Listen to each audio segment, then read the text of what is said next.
Marley was dead to begin with. There's no doubt whatever about that. The register of his burial was signed by the clergyman, the clerk, the undertaker, and the chief mourner. Scrooge signed it, and Scrooge's name was good for anything he chose to put his hand to. Old Marley was as dead as a doornail. Scrooge knew he was dead.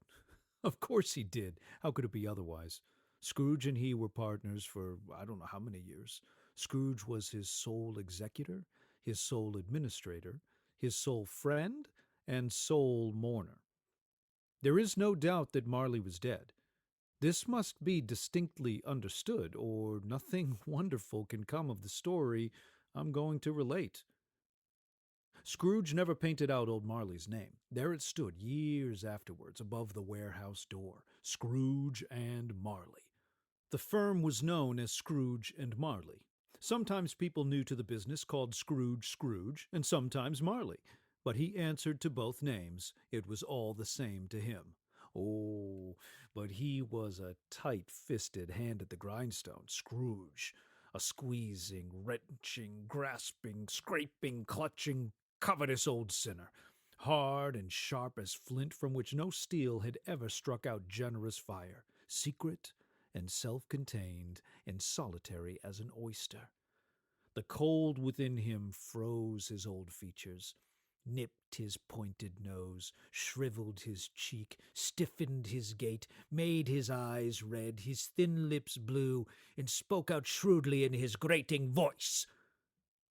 He carried his own low temperature always about with him. He iced his office in the dog days and didn't thaw at 1 degree at Christmas. Nobody ever stopped him in the street to say with gladsome looks, "My dear Scrooge, how are you? When will you come to see me?" No beggars implored him to bestow a trifle. No children asked him what it was o'clock. No man or woman ever once in all his life inquired the way to such and such a place of Scrooge. But what did Scrooge care? It was the very thing he liked, to edge his way along the crowded paths of life, warning all human sympathy to keep its distance. Once upon a time, of all the good days in the year, on Christmas Eve, old Scrooge sat busy in his counting-house.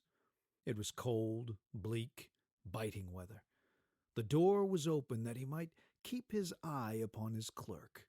Scrooge had a very small fire, but the clerk's fire was so much smaller that it looked like one coal. Wherefore the clerk tried to warm himself at the candle, in which effort, not being a man of strong imagination, he failed. "A Merry Christmas, Uncle! God save you!" It was the voice of Scrooge's nephew, who came upon him so quickly that this was the first intimation he had of his approach. "Bah! Humbug!" "Christmas a humbug? Uncle, you don't mean that, I'm sure." "I do," said Scrooge. "Merry Christmas! What right have you to be merry? What reason have you to be merry? You're poor enough." "Come then, what right have you to be dismal? What reason have you to be morose? You're rich enough." Scrooge, having no better answer ready on the spur of the moment, said, "Bah!" again, and followed it up with, "Humbug!" "Don't be cross, Uncle," said the nephew. "What else can I be?" returned the uncle, "when I live in such a world of fools as this? Merry Christmas! Out upon Merry Christmas! What's Christmas time to you but a time for paying bills without money? A time for finding yourself a year older and not an hour richer? If I could work my will, every idiot who goes about with Merry Christmas on his lips should be boiled with his own pudding and buried with the stake of holly through his heart. He should. Uncle, nephew, keep Christmas in your own way, and let me keep it in mine." "Keep it? But you don't keep it." "Let me leave it alone, then. Much good it may do you. Much good it has ever done you." "Oh, there are many things from which I might have derived good, by which I have not profited, I dare say, Christmas among the rest. But I am sure I have always thought of Christmas time, when it has come round, as a good time, a kind, forgiving, charitable, pleasant time, the only time I know of in the long calendar of the year when men and women seem by one consent to open their shut-up hearts freely. And therefore, Uncle, though it has never put a scrap of gold or silver in my pocket, I believe that it has done me good and will do me good, and I say, God bless it! Oh, The clerk involuntarily applauded. "Let me hear another sound from you, and you'll keep your Christmas by losing your situation. You're quite a powerful speaker, sir. I wonder you don't go into Parliament." "Oh, don't be angry, uncle. Come, dine with us tomorrow." Why did you get married?" said Scrooge. "Because I fell in love." "Because you fell in love? Good afternoon." "Nay, uncle, but you never came to see me before that happened. Why give it as a reason for not coming now? Good afternoon." "I want nothing from you. I ask nothing of you. Why cannot we be friends?" "Good afternoon," said Scrooge.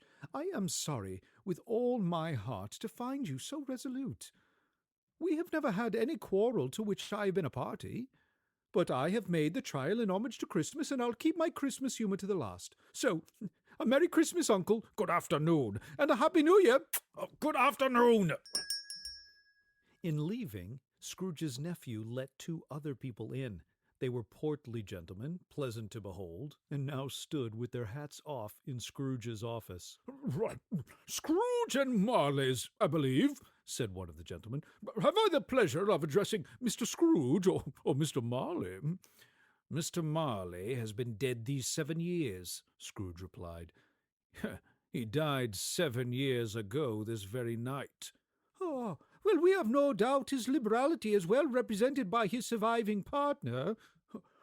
At this festive season of the year, Mr. Scrooge, it is more than usually desirable that we should make some slight provision for the poor and destitute, who suffer greatly at the present time.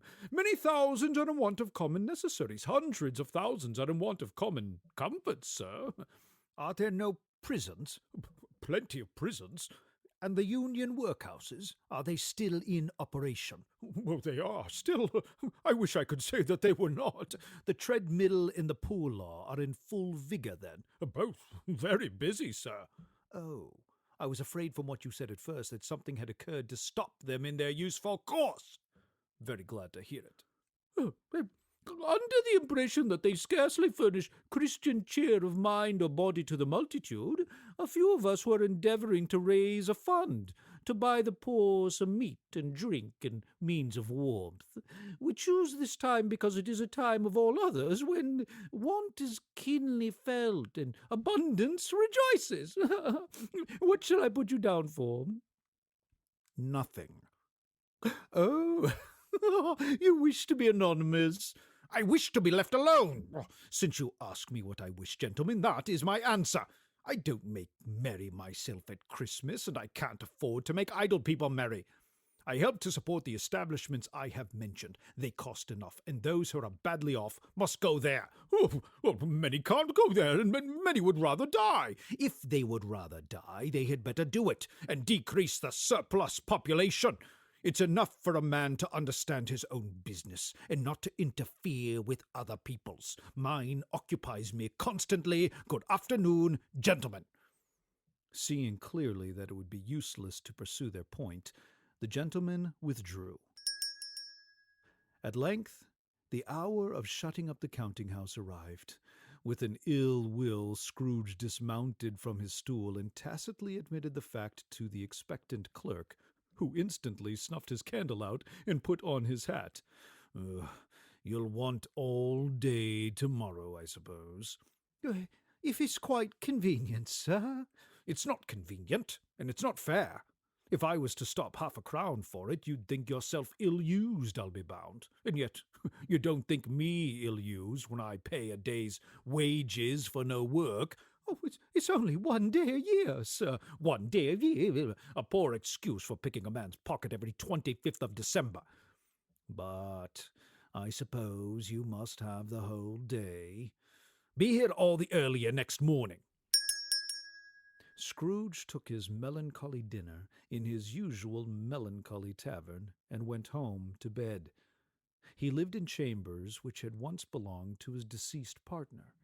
They were a gloomy suite of rooms, in a building where it had so little business to be that one could scarcely help fancying it must have run there when it was a young house, playing at hide-and-seek with other houses, and have forgotten the way out again. The yard was so dark that even Scrooge, who knew its every stone, was fain to grope with his hands. Now, it is a fact that there was nothing at all particular about the knocker on the door. It is also a fact that Scrooge had seen it night and morning during his whole residence in that place. Then let any man explain to me, if he can, how it happened that Scrooge, having his key in the lock of the door, saw in the knocker not a knocker, but Marley's face. It was not in impenetrable shadow as the other objects in the yard were, but had a dismal light about it, like a bad lobster in a dark cellar. As Scrooge looked fixedly at this phenomenon, it was a knocker again. To say that he was not startled would be untrue, but he put his hand upon the key he had relinquished, turned it sturdily, walked in, and lighted his candle. He did pause with a moment's irresolution before he shut the door. He did look cautiously behind it first. Thus, secured against surprise, he took off his cravat, put on his dressing gown and slippers and his nightcap, and sat down before the fire to take his gruel. His glance happened to rest upon a bell, a disused bell that hung in the room. It was with great astonishment, and with a strange, inexplicable dread, that as he looked, he saw this bell begin to swing. It swung so softly in the outset that it scarcely made a sound, but it soon rang out loudly, and so did every bell in the house. This might have lasted half a minute or a minute, but it seemed an hour. The bells ceased as they had begun. They were succeeded by a clanking noise, as if some person were dragging a heavy chain. "It's humbug still. I won't believe it." His color changed, though, when, without a pause, a figure came through the heavy door and passed into the room before his eyes. Upon its coming, the dying flame leapt up as though it cried, "I know him, Marley's ghost," and fell again. The same face, the very same. The chain he drew was long and wound about him like a tail, and it was made of cash boxes, keys, padlocks, ledgers, deeds, heavy purses wrought in steel. "How now?" said Scrooge. "What do you want of me?" "Much." "Who are you?" "Ask me who I was." "Who were you, then?" "In life, I was your partner, Jacob Marley." "Impossible." "You don't believe in me?" "I don't." "Why do you doubt your senses?" Because a little thing affects them. You may be an undigested bit of beef, a blot of mustard, a crumb of cheese, a fragment of an underdone potato. There's more of gravy than of grave about you, whatever you are. You see this toothpick?" "I do." "Well, I have but to swallow this, and be for the rest of my days persecuted by a legion of goblins, all of my own creation. Humbug, I tell you, humbug." "Man of the worldly mind, do you believe in me or not?" "I do, I must. But why do spirits walk the earth, and why do they come to me?" "It is required of every man that the spirit within him should walk abroad among his fellow men and travel far and wide. And if that spirit goes not forth in life, it is condemned to do so after death. It is doomed to wander through the world. Oh, woe is me! And witness what it cannot share, but might have shared on earth and turned to happiness." "You are fettered," said Scrooge, trembling. "Tell me why." "I wear the chain I forged in life. I made it link by link and yard by yard. I girded it on of my own free will, and of my own free will I wore it. Is its pattern strange to you, or would you know the weight and length of the strong coil you bear yourself. It was full as heavy and as long as this. 7 Christmas Eves ago. You have labored on it since. It is a ponderous chain. Jacob, oh Jacob Marley, tell me more. Speak comfort to me, Jacob. I have none to give. It comes from other regions, Ebenezer Scrooge, and is conveyed by other ministers to other kinds of men. Nor can I tell you what I would. A very little more is all permitted to me. I cannot rest. I cannot stay. I cannot linger anywhere. My spirit never walked beyond our counting house. Mark me, in life my spirit never roved beyond the narrow limits of our money-changing hole, and weary journeys lie before me. 7 years dead, and traveling all the time. The whole time, no rest, no peace, incessant torture of remorse. Oh, captive, bound, double-ironed, not to know that no space of regret can make amends for one life's opportunities misused. Yet such was I, oh, such was I. But you were always a good man of business, Jacob. Business! Mankind was my business. The common welfare was my business. Charity, mercy, forbearance, and benevolence were all my business. The dealings of my trade were but a drop of water in the comprehensive ocean of my business. At this time of the rolling year, I suffer most. Why did I walk through crowds of fellow beings with my eyes turned down, and never raise them to that blessed star which led the wise men to a poor abode? Were there no poor homes to which its light would have conducted me? Hear me. My time is nearly gone. I will, but don't be hard upon me. Don't be flowery, Jacob, pray. How it is that I appear before you in a shape that you can see, I may not tell. I have sat invisible beside you many and many a day. That is no light part of my penance. I am here tonight to warn you that you have yet a chance and hope of escaping my fate, a chance and hope of my procuring Ebenezer. You're always a good friend to me, said Scrooge. Thank ye. You will be haunted by 3 spirits. Is that the chance and hope you mentioned, Jacob? It is. I think I'd rather not. Without their visits, you cannot hope to shun the path I tread. Expect the first tomorrow when the bell tolls 1. Couldn't I take 'em all at once and have it over, Jacob? Expect the second on the next night at the same hour. The third upon the next night when the last stroke of 12 has ceased to vibrate. Look to see me no more.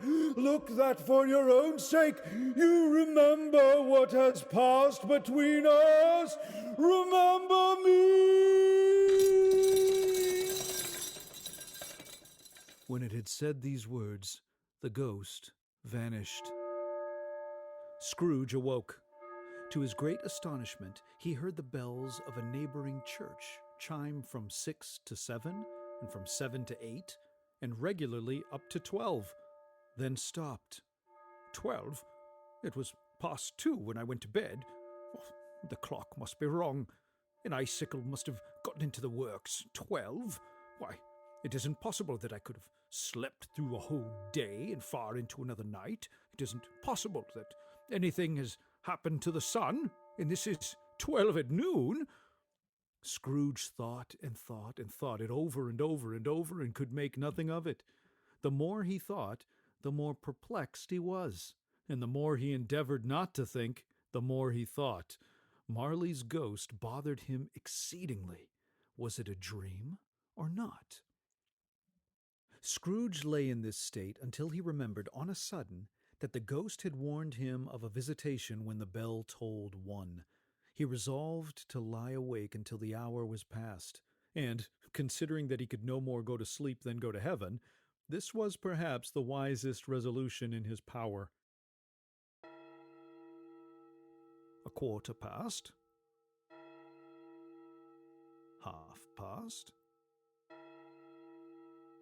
1/4 to it. Ah, the hour itself, and nothing else.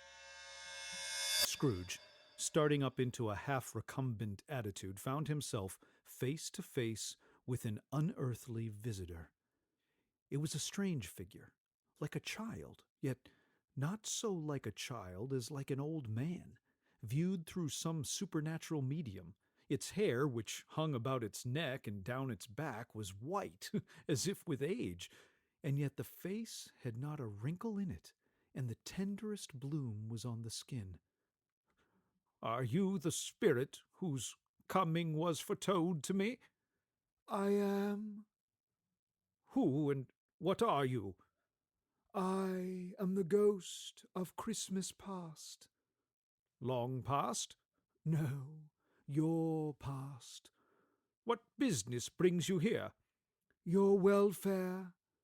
"Perhaps a night of unbroken rest might be more conducive to that end." Your reclamation. Then take heed. Rise and walk with me. He rose, but finding that the spirit made towards the window, clasped its robe in supplication. "I am mortal and liable to fall." Bear but a touch of my hand there, said the spirit, laying it upon his heart, and you shall be upheld in more than this. They passed through the wall and stood upon an open country road. "Good heaven!" said Scrooge. "I was bred in this place. I was a boy here." Your lip is trembling, and what is that upon your cheek? Scrooge muttered, with an unusual catching in his voice, and begged the ghost to lead him where he would. You recollect the way? "Remember it? I could walk it blindfold." Strange to have forgotten it for so many years. Let us go on. They left the high road by a well-remembered lane, and soon approached a mansion of dull red brick, with a little weathercock-surmounted cupola on the roof, and a bell hanging in it. The school is not quite deserted. A solitary child, neglected by his friends, is left there still. Entering the dreary hall, and glancing through the open doors of many rooms, they found a lonely boy reading at a plain desk near a feeble fire. Scrooge sat down upon a form, and wept to see his poor forgotten self as he had used to be. Poor boy! Oh, I wish— Let us see another Christmas. Scrooge's former self grew larger, and the room became a little darker and more dirty, and there he was, alone again, when all the other boys had gone home for the jolly holidays. The door opened, and a little girl, much younger than the boy, came darting in. Dear, dear brother, I've come to bring you home, dear brother, to bring you home, home, home, home, for good and all, home for ever and ever. Father is so much kinder than he used to be, that home's like heaven. He spoke so gently to me one dear night when I was going to bed that I was not afraid to ask him once more if you might come home. And he said, yes, you should, and he sent me in a coach to bring you. And you're to be a man, and never to come back here. But first, we're to be together all the Christmas long, and have the merriest time in all the world. Always a delicate creature, with whom breath might have withered, said the ghost. But she had a large heart. "So she had. You're right, I'll not gainsay it, spirit." God forbid. She died a woman, and had, as I think, children. One child. True, your nephew. Yes. Although they had but that moment left the school behind them, they were now in the busy thoroughfares of a city. The ghost stopped at a certain warehouse door and asked Scrooge if he knew it. Know it? Was I apprenticed here? Ah, why, it's old Fezziwig! Bless his heart, it's Fezziwig, alive again! Yo-ho there, Ebenezer! Dick! No more work tonight! Christmas Eve, Dick! Christmas, Ebenezer! Let's have the shutters up and clear away before a man can say, Jack Robinson! It was done in a minute. The shutters were barred and pinned, the floor was swept, the lamps were trimmed, the fuel was heaped upon the fire, and the warehouse was as snug and warm and dry and bright a ballroom as you would desire to see upon a winter's night. In came a fiddler. In came Mrs. Fezziwig. In came the 3 Miss Fezziwigs. In came the 6 young fellows whose hearts they broke. In came them all. There were dances, and there were more dances, and there was cake, and there was a great piece of cold roast, and there were mince pies, and plenty of beer.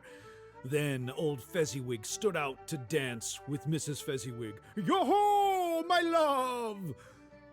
During the whole of this time, Scrooge remembered everything, enjoyed everything, and underwent the strangest agitation. It was not until now, when the bright faces of his former self and Dick were turned from them, that he remembered the ghost. A small matter, said the ghost, to make these silly folks so full of gratitude. Small? Why is it not? He has spent but a few pounds of your mortal money, 3 or 4 perhaps. Is that so much that he deserves this praise? It isn't that, Spirit. He has the power to render us happy or unhappy, to make our service light or burdensome, a pleasure or a toil. Say that his power lies in words and looks, in things so slight and insignificant that it is impossible to add and count him up. What then? The happiness he gives is quite as great as if it cost a fortune. What is the matter? Nothing particular. Something, I think. No, I should like to be able to say a word or two to my clerk just now, that's all. My time grows short. Quick! Again, Scrooge saw himself. He was older now, a man in the prime of his life. His face had not the harsh and rigid lines of later years, but it had begun to wear the signs of care and avarice. He was not alone, but sat by the side of a fair young girl. It matters little, she said softly. To you, very little. Another idol has displaced me, and if it can cheer and comfort you in time to come, as I would have tried to do, I have no just cause to grieve. What idol has displaced you? Scrooge's younger self rejoined. A golden one.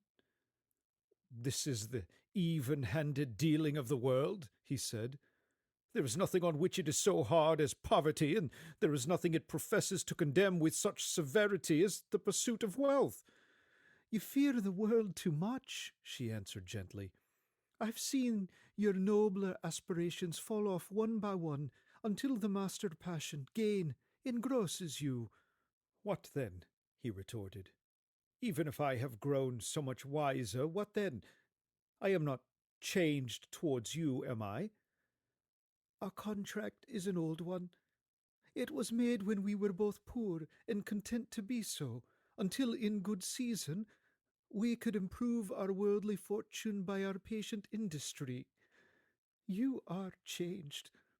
When it was made, you were another man. I was a boy, he said impatiently.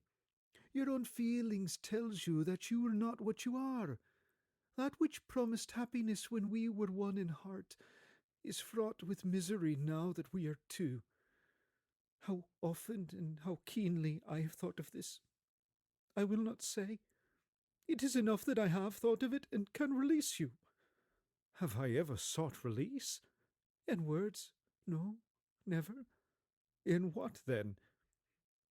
In a changed nature, in an altered spirit, in everything that made my love of any worth or value in your sight. If this had never been between us, tell me, would you seek me out and try to win me now? No. You think not? I would gladly think otherwise if I could. I release you with a full heart for the love of him you once were. May you be happy in the life you have chosen. She left him, and they parted. Spirit, show me no more. Conduct me home. Why do you delight to torture me?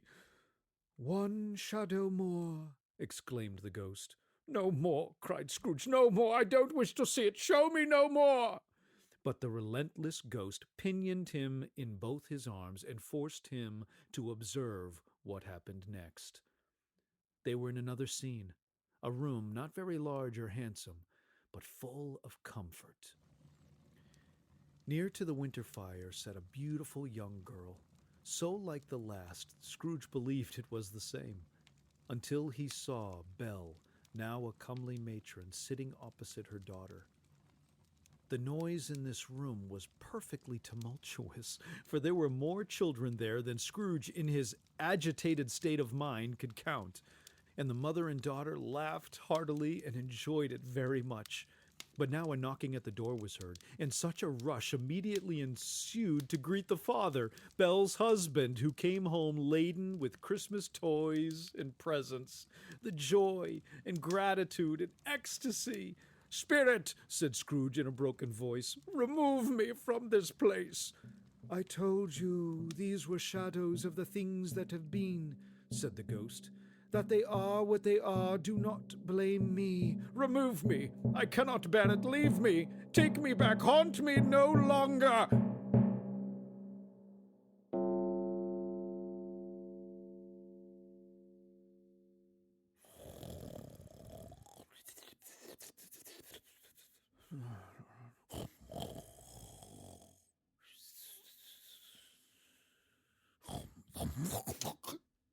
Awakening in the middle of a prodigiously tough snore, Scrooge noticed a blaze of ghostly light seeming to shine from the adjoining room. He got up softly and shuffled in his slippers to the door. The moment Scrooge's hand was on the lock, a strange voice called him by his name and bade him enter. Ebenezer Scrooge! He obeyed. It was his own room, but it had undergone a surprising transformation. The walls and ceiling were so hung with living green that it looked a perfect grove, from every part of which bright gleaming berries glistened. The crisp leaves of holly, mistletoe, and ivy reflected back the light as if so many little mirrors had been scattered there, and such a mighty blaze went roaring up the chimney. Heaped up upon the floor to form a kind of throne were turkeys, geese, game, poultry, brawn, great joints of meat, suckling pigs, long wreaths of sausages, mince pies, plum puddings, barrels of oysters, red-hot chestnuts, cherry-cheeked apples, juicy oranges, luscious pears, immense twelfth cakes, and seething bowls of punch. In an easy state upon this couch there sat a jolly giant, glorious to see, who bore a glowing torch. Come in and know me better, man. I am the ghost of Christmas present. Look upon me. It was clothed in one simple deep green robe, bordered with white fur.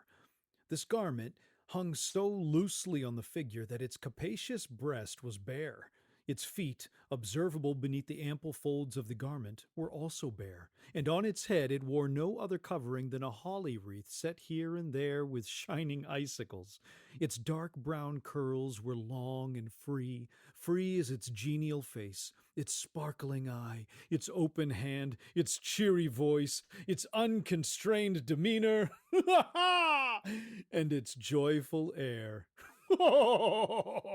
You've never seen the like of me before, exclaimed the spirit. Never, Scrooge made answer to it. Have never walked forth with the younger members of my family? I don't think I have, said Scrooge. Have you many brothers, spirit? More than 1,800. A tremendous family to provide for. Spirit, conduct me where you will. I went forth last night on compulsion, and I learnt a lesson which is working now. Tonight, if you have aught to teach me, let me profit by it.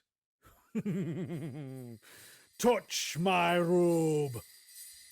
Holly, mistletoe, red berries, ivy, turkeys, geese, game, poultry, brawn, meat, pigs, sausages, oysters, pies, puddings, fruit, and punch all vanished instantly. So did the room, and they stood in the city streets on Christmas morning. The steeples called good people all to church and chapel, and away they came, flocking through the streets in their best clothes, with their gayest faces. At the same time, there emerged from score of by-streets, lanes, and nameless turnings, innumerable people, carrying their dinners to the bakers' shops. The sight of these poor revelers appeared to interest the spirit very much, for he stood with Scrooge behind him in a doorway, and sprinkled incense on their dinners from his torch. And it was a very uncommon kind of torch, for once or twice when there were angry words between some dinner carriers who had just jostled with each other, he shed a few drops of water on them from it, and their good humor was restored directly. And perhaps it was the pleasure the good spirit had in showing off this power of his, or else it was his own kind, generous, hearty nature and his sympathy with all poor men that led him straight to Scrooge's clerks. For there he went, and took Scrooge with him, holding to his robe. And on the threshold of the door, the spirit smiled, and stopped to bless Bob Cratchit's dwelling with the sprinklings of his torch. Upon entering the house, they saw Mrs. Cratchit laying the cloth, assisted by Belinda Cratchit, second of her daughters, while Master Peter Cratchit plunged a fork into the saucepan of potatoes. And now 2 smaller Cratchits, boy and girl, came tearing in, screaming that outside the baker's they had smelt the goose and known it for their own. And basking in luxurious thoughts of sage and onion, these young Cratchits danced about the table. "Oh, what has ever got your precious father, then?" said Mrs. Cratchit. "And your brother, Tiny Tim? And Martha wasn't as late last Christmas by half an hour." "Here's Martha, mother," said a girl, appearing as she spoke. "Here's Martha, mother," cried the 2 youngest Cratchits. "Hurry, there's such a goose, Martha." "Oh, why, bless your heart alive, my dear, how late you are," said Mrs. Cratchit, kissing her a dozen times. "We'd a deal of work to finish up last night," replied the girl, "and had to clear away this morning, mother." "Well, never mind, as long as you are come. Sit you down before the fire." "No, no, there's father coming," cried the 2 young Cratchits. "Hide, Martha, hide!" So Martha hid herself, and in came Bob, the father, with Tiny Tim upon his shoulder. Alas, for Tiny Tim, he bore a little crutch, and had his limbs supported by an iron frame. "Why, where's our Martha?" cried Bob Cratchit, looking around. "Not coming," said Mrs. Cratchit. "Not coming," said Bob. "Not coming upon Christmas Day." Martha didn't like to see him disappointed, even if it was only in joke, so she came out from behind the closet door and ran into his arms, while the 2 young Cratchits hustled Tiny Tim and bore him off into the wash-house. "And how did little Tim behave?" asked Mrs. Cratchit, when Bob had hugged his daughter to his heart's content. "Oh, as good as gold, and better. Somehow, he gets thoughtful sitting by himself so much. and thinks the strangest things you ever heard. He told me, coming home, that he hoped the people saw him in the church because he was a cripple, and it might be pleasant to them to remember upon Christmas Day who made lame beggars walk and blind men see. His active little crutch was heard upon the floor, and back came Tiny Tim, escorted by his brother and sister to his stool beside the fire, and the two young Cratchits went to fetch the goose, with which they soon returned in high procession. There never was such a goose.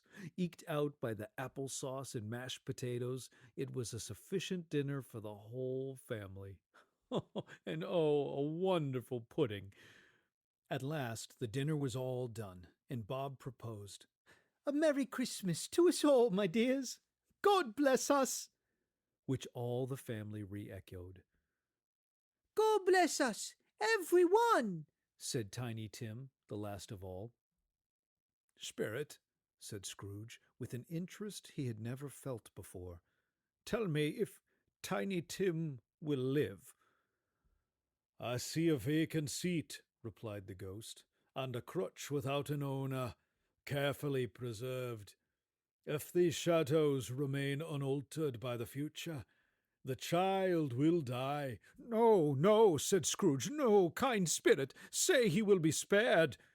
"If these shadows remain unaltered by the future, none other of my race will find him here."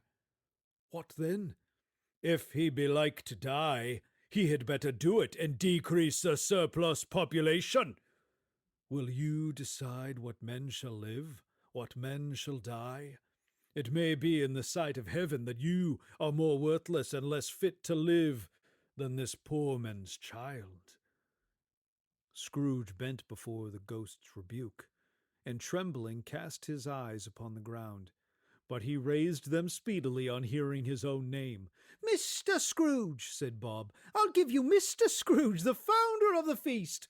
"The founder of the feast, indeed!" cried Mrs. Cratchit, reddening. "I wish I had him here. I'd give him a piece of my mind to feast upon, and I hope he'd have a good appetite for it." "My dear," said Bob, "the children, Christmas Day." "It should be Christmas Day, I'm sure," she said, "on which one drinks to the health of such an odious, stingy, hard, unfeeling man as Mr. Scrooge. You know he is, Robert. Nobody knows it better than you, poor fellow." "My dear," was Bob's mild answer, "Christmas Day. I'll drink his health for your sake, and the day's, not for his. Long life to him. A Merry Christmas and a Happy New Year. He'll be very merry and very happy, I have no doubt." They were not a handsome family. They were not well dressed. Their shoes were far from being waterproof. Their clothes were scanty. But they were happy, grateful, pleased with one another, and contented with the time. And when they faded, and looked happier yet in the bright sprinklings of the spirit's torch at parting, Scrooge had his eye upon them, and especially on Tiny Tim, until the last. And now, without a word of warning from the ghost, it was a great surprise to Scrooge to hear a hearty laugh. It was a much greater surprise to Scrooge to recognize it as his own nephew's. He said that Christmas was a humbug. As I live, he believed it too. "Oh, more shame for him, Fred," said Scrooge's niece indignantly. "He's a comical old fellow," said Scrooge's nephew. "That's the truth, and not so pleasant as he might be.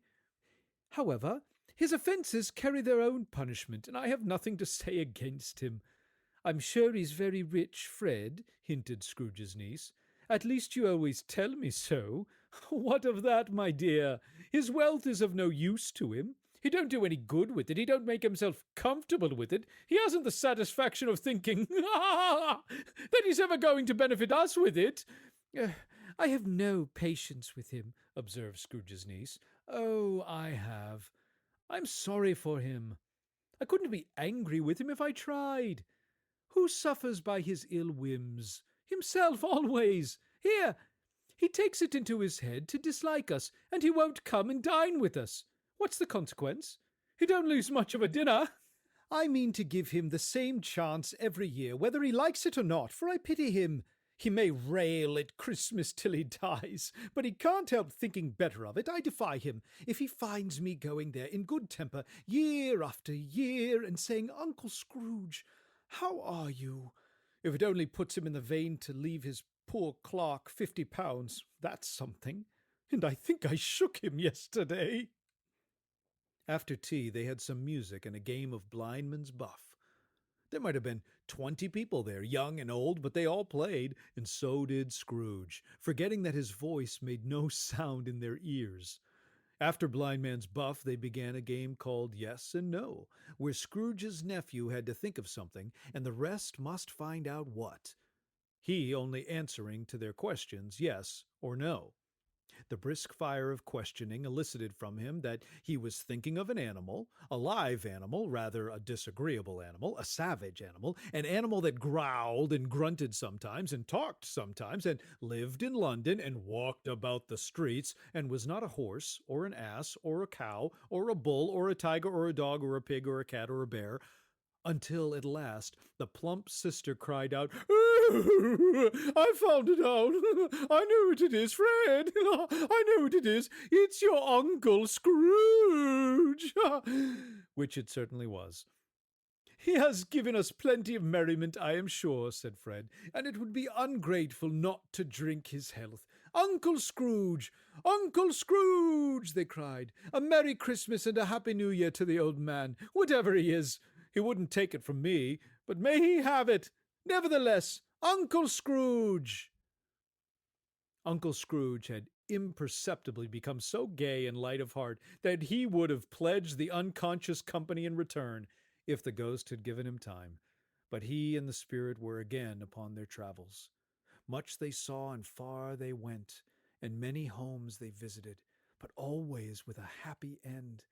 The spirit stood beside sick beds, and they were cheerful. By poverty, and it was rich. While Scrooge remained unaltered in his outward form, the ghost grew older, clearly older. Scrooge had observed this change, but never spoke of it until they left a children's Twelfth Night party, when, looking at the spirit as they stood together in an open place, he noticed that its hair was gray.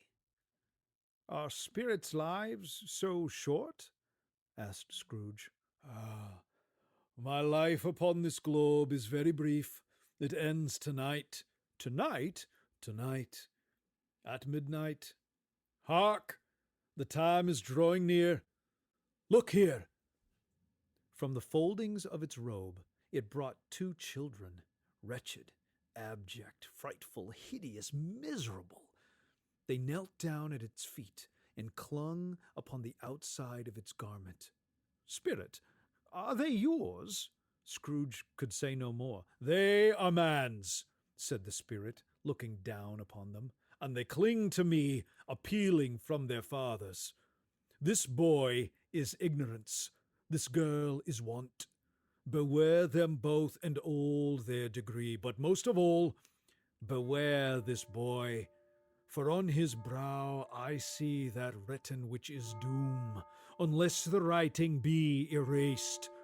Have they no refuge or resource? Are there no prisons? Are there no workhouses? Are there no prisons? Are there no workhouses?"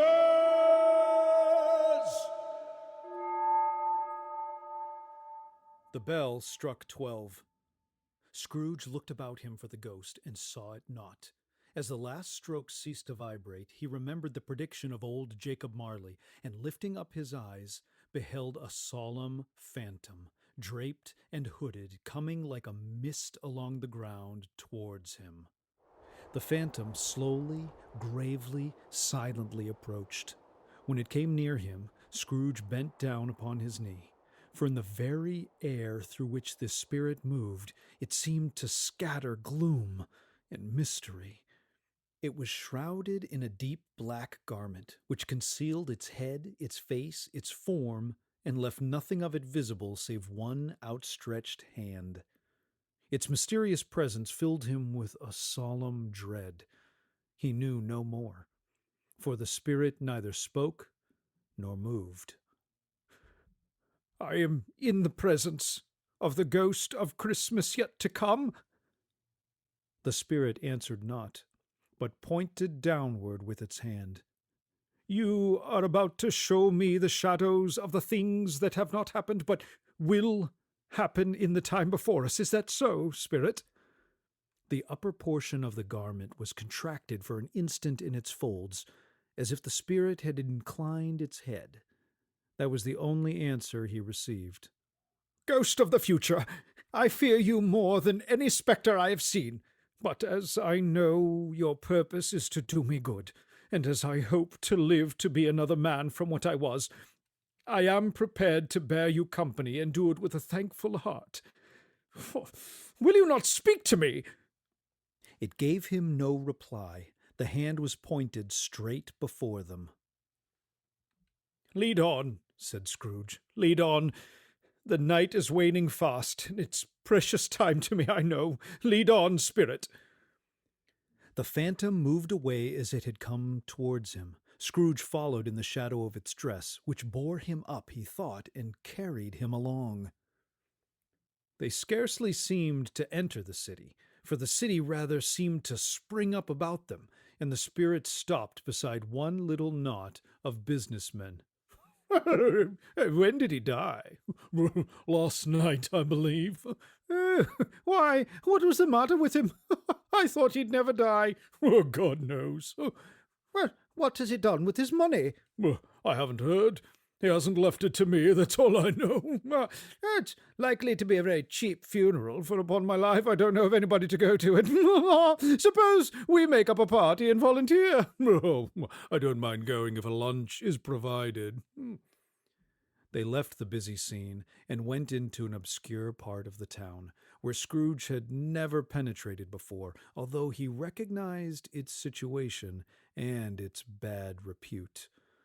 Scrooge and the phantom came into the presence of a gray-haired rascal, nearly 70 years of age, just as a woman with a heavy bundle slunk into the shop. What do you call this?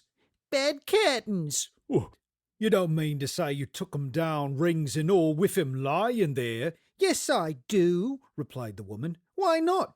Don't drop that oil upon the blankets now. His blankets? Whose else's do you think? Replied the woman. He isn't likely to take cold without him, I dare say. Oh, I hope he didn't die of anything catching, eh? Don't you be afraid of that, returned the woman. I ain't so fond of his company that I'd loiter about him for such things if he did. You may look through that shirt till your eyes ache, but you won't find a hole in it, nor a threadbare place. It's the best he had, and a fine one too. They'd have wasted it if it hadn't been for me. What do you call wasting of it? Putting it on him to be buried in, to be sure. Somebody was fool enough to do it, but I took it off again. This is the end of it, you see. He frightened everyone away from him when he was alive, to profit us when he was dead.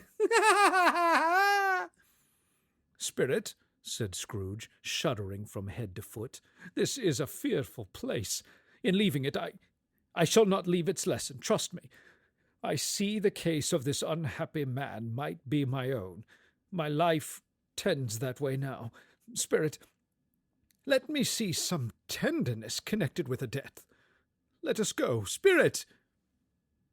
The ghost conducted him through several streets familiar to his feet, and as they went along, Scrooge looked here and there to find himself, but nowhere was he to be seen. They entered poor Bob Cratchit's house. Quiet, very quiet. The noisy little Cratchits were as still as statues in one corner and sat looking up at Peter, who had a book before him. The mother and her daughters were engaged in sewing, but surely they were very quiet. Bob came in. He was very cheerful with them, and spoke pleasantly to all the family. He looked at the work upon the table and praised the industry and speed of Mrs. Cratchit and the girls. "You went today, then, Robert?" said his wife. "Yes, my dear," returned Bob. "I wish you could have gone. It would have done you good to see how green a place it is. But you'll see it often. I promised him that I would walk there on a Sunday. My little child. Don't cry, father. However, and whenever we part from one another, I am sure we shall none of us forget poor Tiny Tim, shall we? Or this first parting that there was among us? Never, father, cried they all. And I know, said Bob, I know, my dears, that when we recollect how patient and how mild he was, although he was a little child, we shall not quarrel easily among ourselves and forget poor Tiny Tim in doing it. No, never, father, they all cried again. I am very happy. I am very, very happy. Spectre, said Scrooge, something informs me that our parting moment is at hand. I know it, but I know not how. The ghost of Christmas yet to come conveyed him as before until they reached an iron gate.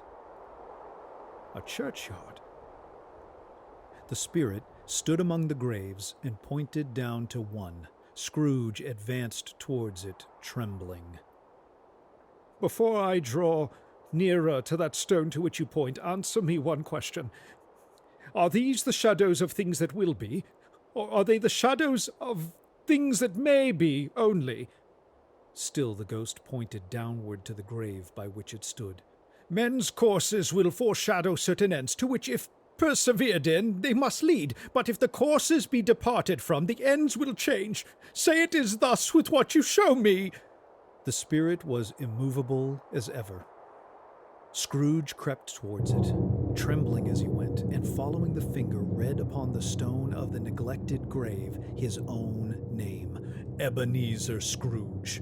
No, spirit, oh no, spirit, he cried, tight clutching at its robe. Hear me. I am not the man I was. I will not be the man I must have been but for this intercourse. Why show me this if I am past all hope? Good spirit, assure me that I yet may change these shadows you have shown me by an altered life.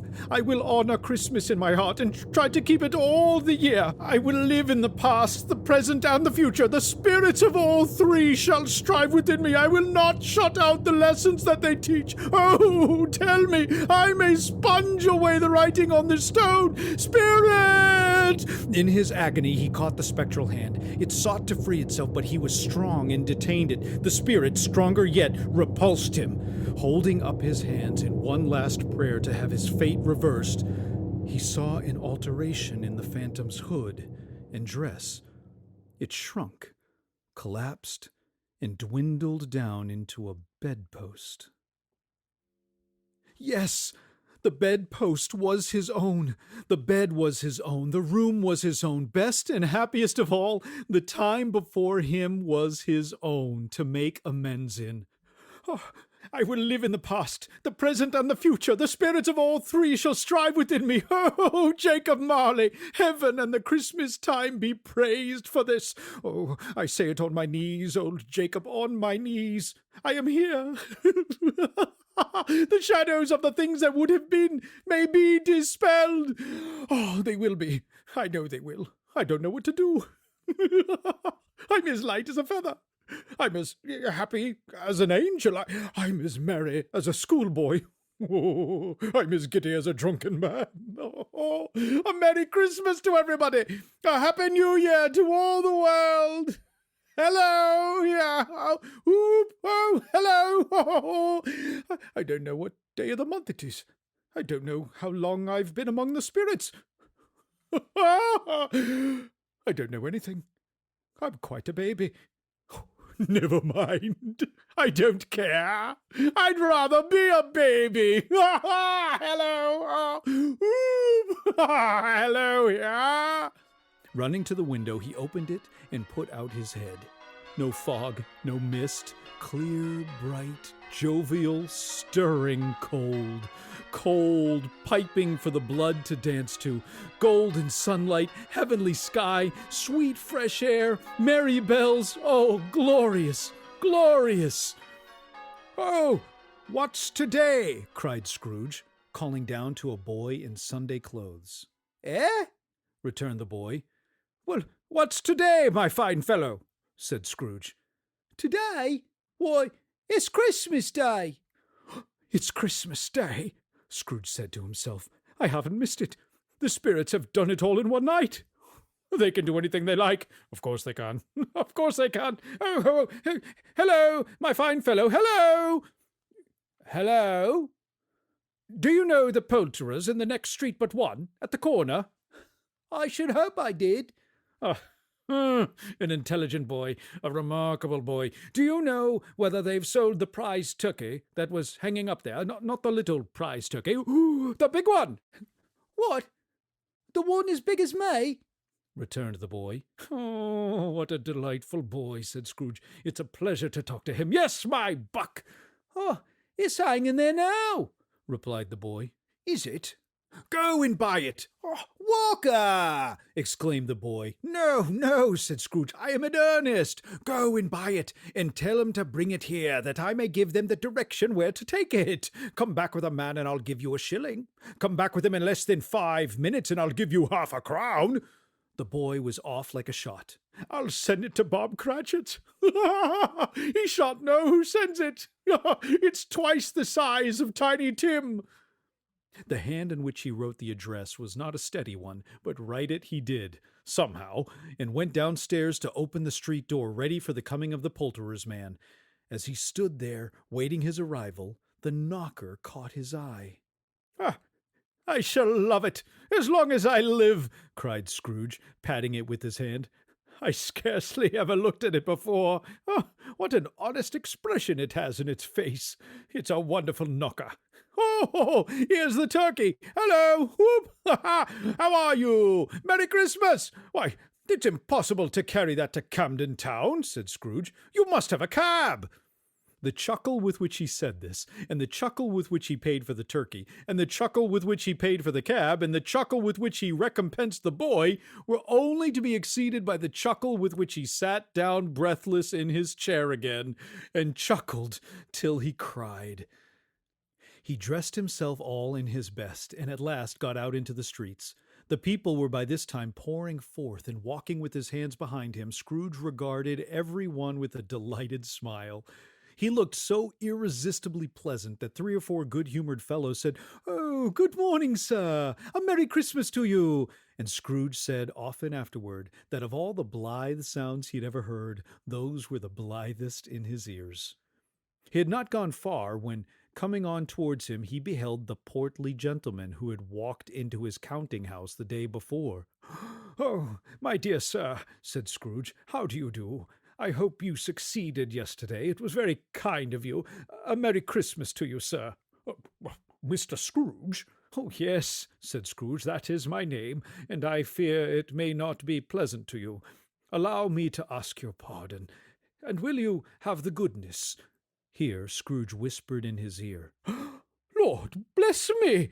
cried the gentleman. "My dear Mr. Scrooge, are you serious?" "If you please," said Scrooge, "not a farthing less. A great many back payments are included in it, I assure you. Will you do me that favor?" "My dear sir," said the other, shaking hands with him, I don't know what to say to such munificent—" "Don't say anything, please. Come and see me. Will you come and see me?" "I will," cried the old gentleman, and it was clear he meant to do it. "Thank ye," said Scrooge. "I am much obliged to you. I thank you 50 times. Bless you." And he turned his steps towards his nephew's house. He passed the door a dozen times before he had the courage to go up and knock. "Why, bless my soul!" cried Fred. "It's I, your Uncle Scrooge. I have come to dinner. Will you let me in, Fred?" Let him in! It's a mercy he didn't shake his arm off. He was at home in 5 minutes. Nothing could be heartier. His niece looked just the same. So did Topper when he came. So did the plump sister when she came. So did everyone when they came. Wonderful party, wonderful games, wonderful unanimity, wonderful happiness. But he was early at the office next morning. Oh, he was early there. If he could only be there first and catch Bob Cratchit coming late, that was the thing he had set his heart upon. And he did it. Yes, he did. The clock struck 9. No Bob. A quarter past? No Bob. He was full 18 minutes and a half behind his time. Scrooge sat with his door wide open that he might see him come in. Bob's hat was off before he opened the door, his comforter too. He was on his stool in a jiffy, driving away with his pen as if he was trying to overtake 9 o'clock. "Hello," growled Scrooge. "What do you mean coming here at this time of day?"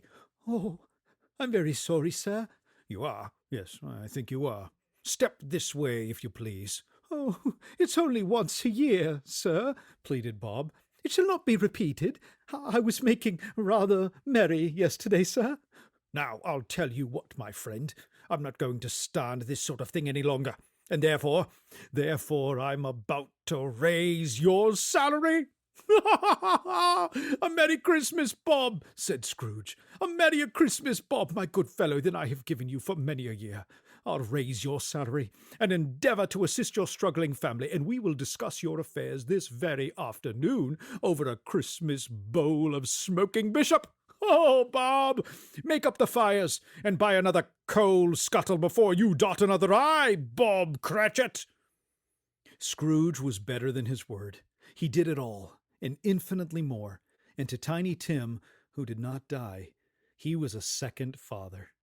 He became as good a friend, as good a master, and as good a man as the good old city knew, or any other good old city, town, or borough in the good old world. Some people laughed to see the alteration in him, but he let them laugh, and little heeded them, for he was wise enough to know that nothing ever happened on this globe for good at which some people did not have their fill of laughter in the outset. His own heart laughed, and that was quite enough for him. He had no further intercourse with spirits, and it was always said of him that he knew how to keep Christmas well if any man alive possessed the knowledge. May that be truly said of us, and of all of us. And so, as Tiny Tim observed, God bless us, every one. The end.